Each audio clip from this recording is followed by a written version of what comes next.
Hi friends, welcome to serial அரங்கம். இந்த அரங்கத்துக்கு நீங்கள் இப்போ தான் முதல் முறை வரீங்கன்ற மாதிரி இருந்தால் பக்கத்தில் இருக்கிற சப்ஸ்கிரைப் பட்டனை கிளிக் பண்ணிக்கோங்க. அப்படியே தொடர்ந்து நம்ம சேனலை ஃபாலோ பண்ணுங்கள். நம்ம சேனலில் அழகுக்கான சீரியல் ரிவ்யூ வந்து நம்ம கொடுத்துட்ருக்கோம். இன்றைக்கி திங்கட்கிழமை ஜூன் 15ஆம் தேதி அழகு சீரியலில் என்னெல்லாம் நடக்குது பார்க்கலாமா? இன்னைக்கு பார்த்தீங்கன்னா தங்கராஜுக்கு செம நோஸ் கட் ஆகி போயிடுது.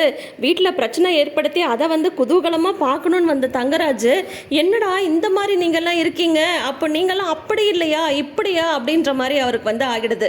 ஏன்னா இப்போது பாக்யராஜுக்கு வந்து ப்ரமோஷன் கிடைச்ச விஷயம் இந்த தங்கராஜுக்கு வந்து தெரிஞ்சிடுது. அதை வந்து ரேவதிகிட்ட கேட்கும்போது, அப்படியா எனக்கு தெரியாதே அப்படின்ற மாதிரி ரேவதியும் ஒரு பில்டப் வந்து கொடுத்துட்றாங்க.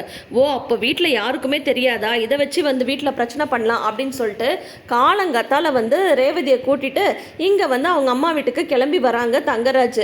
இங்கே பார்த்தா ஆல்ரெடி மலர் வந்து ரொம்பவே ஃபெட்டப் ஆயிருக்காங்க. ஏன்னு சொல்லிட்டு பார்த்தா, ஒரு தண்ணியை உங்கள் அம்மா எடுத்து குடிக்க மாட்டாங்களா? நானுமே கல்யாணம் ஆன புதுசுலேருந்தே வந்து மதி மாதிரி இருந்திருக்கணும், எதுக்கு எடுத்தாலும் வந்து கேள்வி கேட்டிருக்கணும், என்னன்னே தெரியல. இவங்க சொன்னதெல்லாம் நான் வந்து செஞ்சு பழகினதுனால தூரமாக இருக்கிற தண்ணியை வந்து இல்லை கிச்சன்லேருந்து தண்ணி எடுத்து வரதா இருந்தால் கூட ஓகே, தோ இங்கே உட்காந்துட்டு இருக்காங்க பக்கத்துலேயே தண்ணி இருக்குது, அதை எடுக்கிறதுக்கு என்னை கூப்பிட்டு உங்கள் அம்மா வந்து எடுக்க சொல்கிறாங்க. இதெல்லாம் அநியாயம்னு அவங்களுக்கே கொஞ்சம் கூட தோணவே இல்லையா? மதி சொல்கிறது வந்து கரெக்டு தான். இனிமேல் நானுமே மதி மாதிரி தான் இருக்க போகிறேன், அவளை மாதிரி தான் எதிர்த்து பேச போகிறேன் அப்படின்ற மாதிரி பயங்கரமாக கத்திட்டு இருக்காங்க. உன்னை இவர் வந்து சொல்கிறாரு, இல்லை அவங்க வயசானவங்கள அப்படின்னு சொல்கிறாங்க. என்ன வயசானவங்கன்னு ஆரம்பத்துலேருந்து இதையே தான் சொல்லி என்னை வந்து நீங்கள் நல்லா ஏமாற்றி வச்சுருக்கீங்க, நீங்கள் கொடுத்த இடத்துனால தான் அவங்க வந்து இந்த மாதிரிலாம் நடந்துக்கிறாங்க அப்படின்னு சொல்லிட்டு மலர் வந்து பாக்யராஜை போட்டு திட்டிகிட்டு இருக்காங்க. அதுக்கப்புறம் சரி உனக்கு ரொம்ப கால் வலிக்குதா, நான் வேணா காலம் கிடவா அப்படின்னு சொல்லிட்டு அவர் சமாதானப்படுத்துறாரு. இப்படியே எப்போ பார்த்தாலும் முகத்தை வந்து அப்பாவையாக வச்சு என்ன நல்லா இந்த வீட்டில் வந்து வேலை வாங்கிக்கோங்க, ஒரு நிமிஷமாவது உட்கார விடுறாங்களா, நானும் எவ்வளோ வேலை தான் செய்கிறது, என்னை பார்த்தா அவங்களுக்குலாம் எப்படி தான் இருக்குன்னே தெரில அப்படின்ற மாதிரி மலர் வந்து பயங்கரமாக பாக்யராஜ்கிட்ட வந்து கத்திட்டு இருக்காங்க. அதுக்கப்புறம் வந்து பார்த்தா காலங்காத்தால வந்து நிற்கிறாங்க ரேவதியும் தங்கராஜும். வீட்டில் இருக்கிறவங்களுக்கு ஒரே ஷாக்கு, என்னடா இது காலங்காத்தால வந்திருக்காங்க அப்படின்ற மாதிரி. ராகவனுக்கு லக்ஷ்மிக்கெல்லாம் வாங்க மாப்பிள்ள வாங்க ரேவதி காலையிலேயே வந்திருக்கீங்க, என்ன விசேஷம் அப்படின்ற மாதிரி வந்து சொல்லிட்டு இருக்காங்க. அதுக்கப்புறம் வந்து பார்த்தா ரேவதி வந்து அதுக்குள்ளார டக்குன்னு மலர்கிட்ட போயிட்டு விஷயத்தை வந்து ஓப்பன் பண்ணி விட்டுறாங்க. இந்த மாதிரி அண்ணனுக்கு வந்து ப்ரமோஷன் கிடைச்ச விஷயம் வீட்டில் யாருக்கும் தெரியாது இல்லைங்கும் போது, தெரியாது அப்படின்னு சொல்லிட்டு தான் நம்ம தான் முதலே பேசி வச்சிருக்கோம்ல ரேவதி அப்படின்னு சொல்லிட்டு மலர் வந்து சொல்லும் போது, எங்கள் வீட்டுக்காருக்கு எப்படியோ தெரிஞ்சிடுச்சு அப்படின்னது. ஐயோ எப்படி தெரிஞ்சது அப்படிங்கும் போது, நான்லாம் சொல்ல நீ அவருக்கு தான் ஊர் ஃபுல்லாக வந்து தெரிஞ்சவங்க இருக்காங்களே, எப்படியோ வந்து தெரிஞ்சுக்கிட்டாரு, அந்த விஷயத்தை இப்போ வீட்டில் வந்து சொல்லி பிரச்சனை பண்ணுறோன்றதுக்காகவே வந்திருக்காரு, நீங்கள் எப்படியாவது வந்து இதை சமாளிங்க அப்படின்றாங்க. உடனே ரேவதின்னு வந்து கூப்பிட ஆரம்பிச்சிடுறாரு. உடனே நான் போகிறேன் அப்படின்னு சொல்லிட்டு ரேவதி வந்து வெளியில் வந்துடுறாங்க.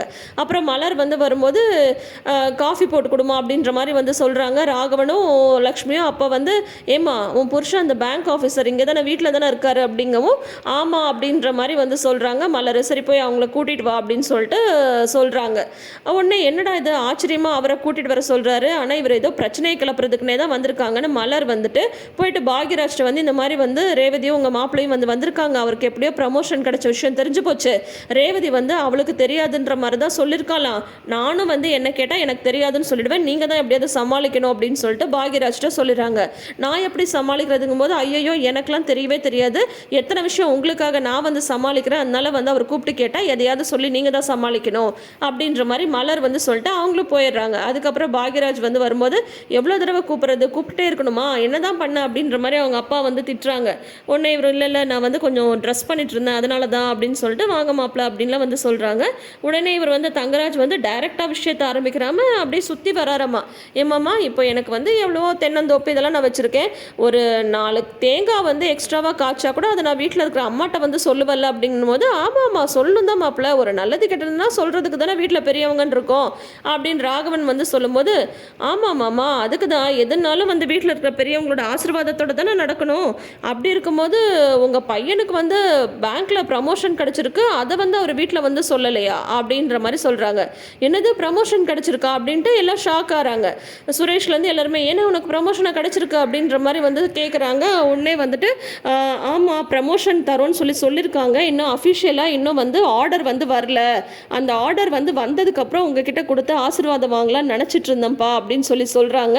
ஆர்டர் என்னடா பெரிய ஆர்டரு, உனக்கு வந்து ப்ரமோஷன் வந்து கொடுக்க போகிறாங்கல்ல, அதை விட பெரிய சந்தோஷம் என்ன இருக்குது அப்படின்னு சொல்லிட்டு உடனே ராகவன் வந்து ரொம்ப சந்தோஷம், எங்கே நீ இந்த மாதிரி கேஷியராகவே இருந்து ரிட்டையர் ஆகிடுவேன்னு நினச்சேன், பரவாயில்ல உனக்கு வந்து அசிஸ்டன்ட் மேனேஜராக வந்து ப்ரமோஷன் கிடச்சிருக்குன்றது எவ்வளோ பெரிய விஷயம், என் பையன் மேனேஜர்னா எனக்கு சந்தோஷம் தானே அப்படின்ற மாதிரி ராகவனும் லக்ஷ்மியும் சொல்ல, இவருக்கு முகத்தில் ஆடல தங்கராஜுக்கு. என்னடா இது, நம்ம என்னமோ நினச்சிட்டு வந்தோம், இங்கே என்னென்னா எல்லாம் கொண்டாடிட்டு இருக்காங்க அப்படின்னதும் உடனே லக்ஷ்மி வேற வந்து பார்த்தா ஏதாவது ஸ்வீட் பண்ண மலரு அப்படின்னு வேற சொல்கிறாங்க. சரியத்த அப்படின்னு சொல்லிட்டு, என்னங்க நீங்கள் ப்ரமோஷன் வந்திருக்குன்னு சொல்லிட்டு என்கிட்ட கூட ஒரு வார்த்தை சொல்லவே இல்லையே அப்படின்னு சொல்லிட்டு மலர் ஒரு பக்கம் வந்து பாராட்ட, ஒரு பக்கம் வந்து ரேவதி கங்க்ராட்ஸ் பண்ண. என்னென்ன எதுனாலும் என்கிட்ட வந்து சொல்லுவேன், எவ்வளோ பெரிய விஷயம், அசிஸ்டன்ட் மேனேஜராக வந்து ப்ரமோஷன் கிடச்சிருக்கு, ஆர்டர் வரலன்னா என்னென்ன இந்த மாதிரி ப்ரமோஷன் வரப்போகுதுன்னு சொல்லியிருக்கலாம்ல அப்படின்ற மாதிரி வந்து ரேவதியும் ஒரு ஆக்டிங்கை போட்டு விடுறாங்க. அதுக்கப்புறம் வந்து பார்த்தா மதி சுரேஷ்னு எல்லாருமே வந்து பாராட்டுறாங்க. உடனே வந்து இவருக்கு என்ன பண்ணுறதுனே ஒன்றும் புரியல. வாழ்த்துக்கள் அப்படின்ற மாதிரி வந்து சொல்கிறாங்க. இதில் ராகவன் வேற, பாத்தியா மாப்பிள்ளை வந்து எப்படி இந்த விஷயத்தை வந்து கரெக்டாக கண்டுபிடிச்சி உன்னை பாராட்டணுன்றதுக்காகவே வீட்டுக்கு வந்திருக்காரு அப்படின்னு வேற ராகவன் வந்து சொல்ல, வேற வழி இல்லாமல் தங்கராஜுமே பாராட்டுற மாதிரி ஆகிடுது. கடுப்பு தான், அவருக்கு பயங்கர கடுப்பு தான். பட் இருந்தாலும் அந்த கெத்து அதை வந்து விடக்கூடாது இல்லையா, அதுக்காக ஒரு பாராட்டை வேற வந்து சொல்லிடுறாங்க. அதுக்கப்புறம் வந்து பார்த்தா இங்கே ரூமில் வந்து பேசிட்டு இருக்காங்க ரேவதி, பாக்யராஜ், அப்புறம் மலர், மதி, இவங்க 4 பேரும். மதிக்கு இவங்க பேசுறது என்னன்னே புரியல. எப்படி இவருக்கு வந்து விஷயம் தெரிஞ்சதே, இருந்தாலும் பரவாயில்ல, எப்படியோ நீங்கள் வந்து சமாளிச்சிட்டீங்க அப்படின்ற மாதிரி மலர் வந்து சொல்லிட்டு இருக்காங்க.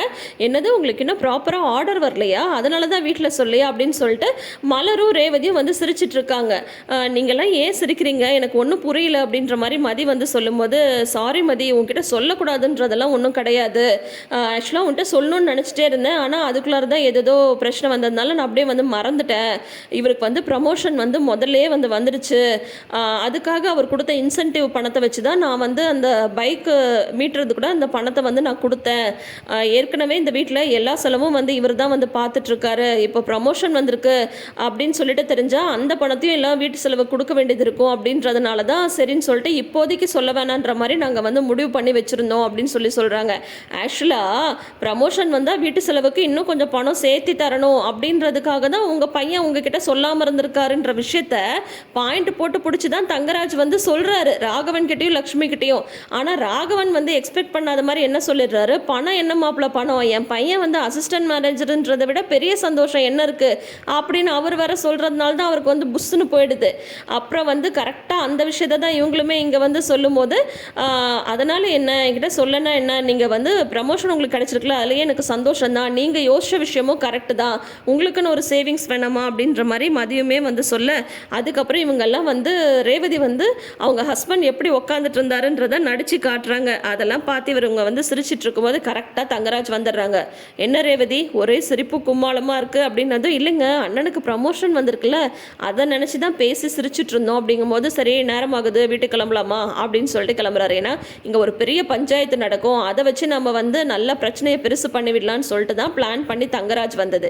ஆனால் எதிர்பாராத விதமாக பஞ்சாயத்தெல்லாம் எதுவும் இல்லாமல் போயிடுதா, அதனால் வந்து சரி கிளம்பு அப்படின்னு சொல்லிட்டு கிளம்புறாரு. ஆனால் காரில் போகும்போது அவருக்கு ஒரே டவுட்டு, என்ன நினச்சி தானே நீங்கள் வந்து சிரிச்சிட்டு இருந்தீங்க, என்ன கிண்டல் பண்ணி தானே சிரிச்சிட்டு இருந்தீங்க அப்படின்ற மாதிரி சொல்லும்போது, சச்சா இல்லைங்க நிஜமாவே அண்ணனுக்கு ப்ரமோஷன் கிடைச்ச விஷயத்தை பற்றி தான் சிரிச்சிட்டு இருந்தோம் அப்படின்னதும், ப்ரமோஷன் கிடைக்கிறதுக்கு நீ அவ்வளோ இதாக சத்தமாக சிரிப்பியா, உனக்கு முதல்ல இவ்வளோ சத்தமாக சிரிக்கலாம் தெரியுமா, அப்புறம் ஏன் நம்ம வீட்டில் நீ சிரிக்கிறதே இல்லை, ஓ அப்போ இந்த வீட்டில் வந்து நான் உன்னை என்ன கொடுமைப்படுத்திட்டு இருக்கேனா அப்படின்ற மாதிரி மாற்றி மாற்றி தங்கராஜ் வந்து பேசிட்டு வர்றாரு. அதுக்கப்புறம் இல்லை அண்ணன் வந்து ஒரு ஜோக் சொல்லிச்சு அதுக்கு தான் சிரிச்சு அப்படிங்கும்போது, இப்போ தான் அண்ணனுக்கு ப்ரமோஷன் கிடைச்ச சந்தோஷத்தில் சிரிச்சேன்னு சொன்னேன், அதுக்குள்ளார வந்து ஏதோ உங்கள் அண்ணன் ஜோக்கு சொல்கிறாருன்னு சொல்கிறேன், உங்கள் அண்ணனுக்கு ஜோக்கெல்லாம் சொல்ல தெரியுமா, அதுவும் இவ்வளோ சத்தமாக சிரிக்கிற அளவுக்கு, அப்படி உங்கள் அண்ணன் என்ன தான் ஜோக் சொன்னார் சொல்லு, நானும் சிரிக்கிறேன், அவன் என்ன தான் ஜோக் சொன்னான்னு நானும் கேட்குறேனே, எனக்கும் அவ்வளோ சத்தமாக சிரிப்பு வரதா பார்க்கலாம் அப்படின்னு சொல்லிட்டு, அது என்ன ஜோக்கு சொல்லுன்னு ரேவதியை போட்டு படுத்திட்டு இருக்காரு.